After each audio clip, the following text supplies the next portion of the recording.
मैं इस समय लखनऊ में हूं और उत्तर प्रदेश की जो राजनीतिक सरगर्मियां हैं, चुनावी तैयारियां हैं, उन सब पर आज हम हल्ला बोल करने वाले हैं यहां से।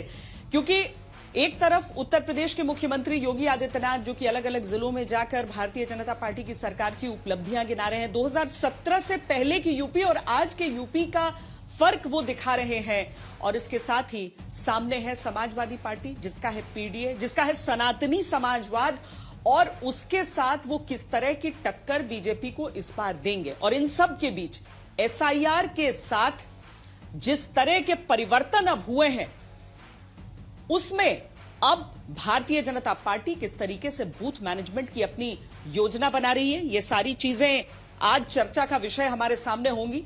बीजेपी का संगठन किस तरह की तैयारी कर रहा है, विपक्षी जो पार्टियां हैं वो किस तरह की तैयारी कर रही हैं। सवाल है कि सनातनी समाजवाद वर्सेस हिंदुत्ववाद के इस दांव में बूथ मैनेजमेंट यूपी में क्या सबसे अहम होने जा रहा है। मुख्यमंत्री योगी आदित्यनाथ अमित शाह से भी मुलाकात करते हैं और इन सारी चीजों के बीच आज का हल्ला बोल। लेकिन सबसे पहले हम आपको दिखाते हैं अपनी ये रिपोर्ट।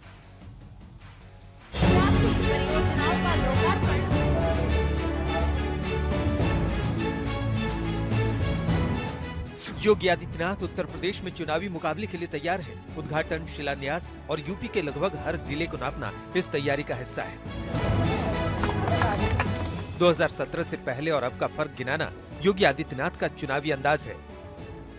ये डबल इंजन की सरकार गुंडागिर्दी बर्दाश्त नहीं करती है। अगर कोई रंग में भंग करने का काम करता है और उपद्रव पैदा करने का कार्य करता तो उपद्रवी से कायदे से निपटती है, बहुत कायदे से। योगी की इस रणनीति के बीच बीजेपी अच्छे से जानती है कि चुनाव के लिए संगठन और समीकरण बेहद अहम है।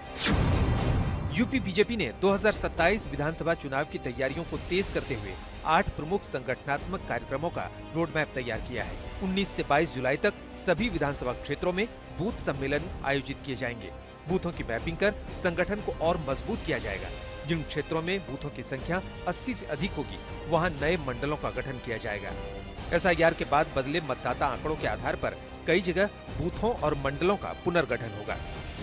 दूसरा जो वोटर लिस्ट जो प्रकाशित हुआ है, वोटर लिस्ट को लेकर के घर घर जा करके जिसका भी नाम छूटा है उसको उस नाम को वहाँ निकाल करेंगे। और तीसरा जो हमारा था कि बूथ कमेटी को कैसे और लेकर के चर्चा हुई है। यूपी में चुनाव को लेकर बीजेपी संगठन की रणनीति में जुलाई के पहले हफ्ते से सरगर्मी आई है, जब पार्टी अध्यक्ष नितिन नवीन लखनऊ पहुंचे थे। यूपी में 12 जुलाई को वृक्षारोपण कार्यक्रम का पहला चरण पूरा हुआ है। प्रधानमंत्री नरेंद्र मोदी के मन की बात कार्यक्रम को नए सिरे से बूथ स्तर तक पहुंचाने की रणनीति बनाई जा रही है। चुनाव से पहले सभी जिलों में वरिष्ठ कार्यकर्ताओं से संवाद बढ़ाकर संगठन को बूथ स्तर तक मजबूत करने पर जोर दिया जाएगा। जून में बीजेपी ने यूपी की टीम भी नए सिरे से बनाई है। प्रदेश अध्यक्ष पंकज चौधरी की टीम में 19 उपाध्यक्ष हैं, जिनमें 8 ओबीसी हैं। यूपी में संगठन को टॉप गियर में डालने का बीजेपी का ये फैसला अखिलेश यादव के दांव के बीच आया है। अखिलेश यादव जहां अपने पीडीए के समीकरण पर मजबूती से खड़े हैं, वहीं समाजवादी पार्टी ने ब्राह्मण सम्मेलन जैसे आयोजन कर और राम मंदिर चढ़ावा चोरी पर बीजेपी को घेर कर, साथ ही सनातन की बात कर बीजेपी के हिंदुत्व वोट बैंक को तोड़ने की कोशिश की है। सांचा नहीं, पूरा ढांचा बदलना चाहिए। सनातनी बहुत दुखी है, गौ माता की सेवा करने वाले दुखी हैं और इस सरकार ने कष्ट दुख दिया है, महंगाई दी। बीजेपी और समाजवादी पार्टी दोनों की तैयारियों के बीच असल सवाल एसआईआर के बाद बनी परिस्थितियों का है। उत्तर प्रदेश में एसआईआर की प्रक्रिया में तकरीबन 2 करोड़ 4 लाख नाम कटे और तकरीबन 84,28,000 नए नाम जुड़े। भारतीय जनता पार्टी एसआईआर के पश्चात अपनी रणनीति बना करके जनता के बीच में जा रही है। हमारे सभी कार्यकर्ता, नेता, पदाधिकारी, मंत्री सभी जो है बूथ लेवल पर जाकर के घर घर जाकर के मतदाताओं का सत्यापन करेंगे। सत्यापन करने में जिनके नाम कटे हैं या जिनके नाम छूट गए हैं उसकी सूची बनाएंगे, उसको ठीक कराएंगे। एक वॉर रूम और एक डिजिटल ऐप के माध्यम से हम लगातार इन सब चीजों पर नजर रखेंगे। देखिए, एसआईआर को लेकर के समाजवादी पार्टी के लोगों ने ना एक भी गलत वोट जुड़ने दिया, ना एक भी सही वोट कटने दिया, जिसको लेकर के भारतीय जनता पार्टी के लोग आज हताश हैं, हैरान हैं, परेशान हैं। उनके समझ में नहीं आ रहा उनको क्या करें क्या नहीं करें। अपने सरकारी तंत्र को लगा करके उन्होंने बहुत सी मशीनरी लगा करके उन्हें SIR के माध्यम से दुरुपयोग करने का काम किया। लेकिन हम समाजवादी पार्टी के लोग, हम समाजवादी पार्टी के लोग उनके इस मंसूबे को हम लोग नाकामयाब करेंगे। वो कितना भी कुछ कर लें, लेकिन SIR में वो कामयाब नहीं हो पाएंगे। SIR पर विपक्ष के राजनीतिक विरोध के बीच पिछले साल बिहार चुनाव से राज्यों में SIR हो रहे हैं। बिहार, बंगाल, पुडुचेरी में NDA सरकारें बनी हैं, जबकि केरल में कांग्रेस और तमिलनाडु में TVK सरकार बनी है। अब सबकी निगाहें यूपी पर हैं। आज तक ब्यूरो। तो हमारे साथ हल्ला बोल में जो खास मेहमान जुड़ रहे हैं, कुछ के जुड़ने का इंतजार है अभी, लेकिन जो जुड़ चुके हैं उनका हम स्वागत करते चलते हैं। अभय दुबे जी कांग्रेस पार्टी की ओर से हमारे साथ हैं, आशुतोष वर्मा प्रवक्ता समाजवादी पार्टी, और साथ में अनुपम मिश्र प्रवक्ता RLD हमारे साथ जुड़ गए हैं। कुछ ही देर में सुधांशु त्रिवेदी जी भारतीय जनता पार्टी की तरफ से और अरुण भारती सांसद LJP के हमारे साथ जुड़ रहे हैं। लेकिन उससे पहले एक बड़ी खबर हम आपको देते चले। बड़ी खबर, योगी आदित्यनाथ के अमित शाह से मुलाकात की।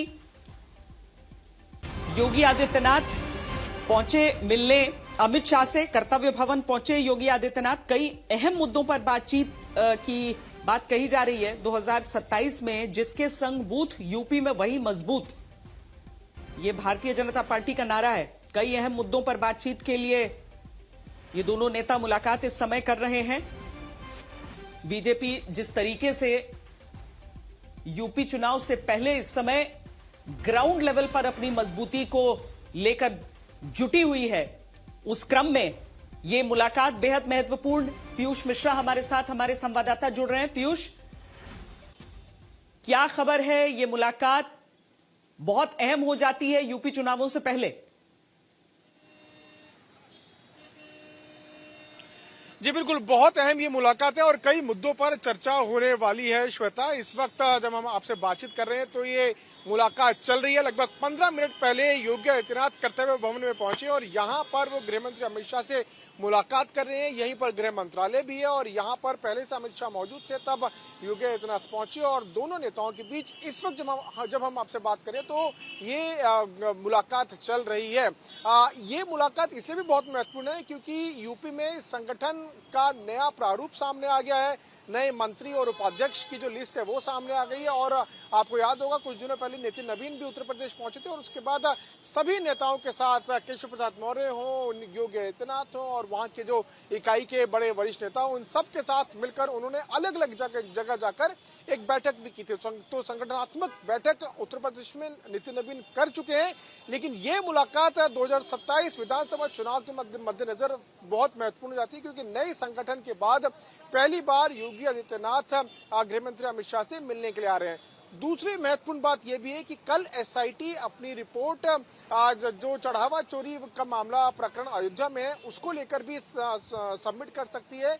15 तारीख है जो आखिरी डेट बताई जा रही है कि एक्सपायर हो जाएगा। उसके बाद जो है उससे पहले योगी आदित्यनाथ आज दिल्ली पहुंचे। तो उत्तर प्रदेश से जुड़े कई ऐसे मामले हैं जिनको लेकर ये मुलाकात हो रही है। कई मुद्दे, राजनीतिक मुद्दे भी हैं, प्रशासनिक मुद्दे भी हैं जिनको लेकर ये मुलाकात हो रही है और अंदेशा यही लगाया जा रहा है कि लगभग आधे पौने घंटे के आसपास ये मुलाकात चलने वाली है। कर्तव्य भवन में ये मुलाकात हो रही है। कुछ देर पहले योगी आदित्यनाथ गाजियाबाद उतरे थे, उसके बाद सीधे वो यूपी भवन पहुंचे और वहां से लगभग 5:30 बजे के आसपास वो कर्तव्य भवन के लिए निकले और अभी फिलहाल वो यहाँ मौजूद हैं जहाँ गृह मंत्रालय भी है और गृह मंत्री अमित शाह के साथ उनकी बेहद खास मुलाकात चल रही है इस वक्त।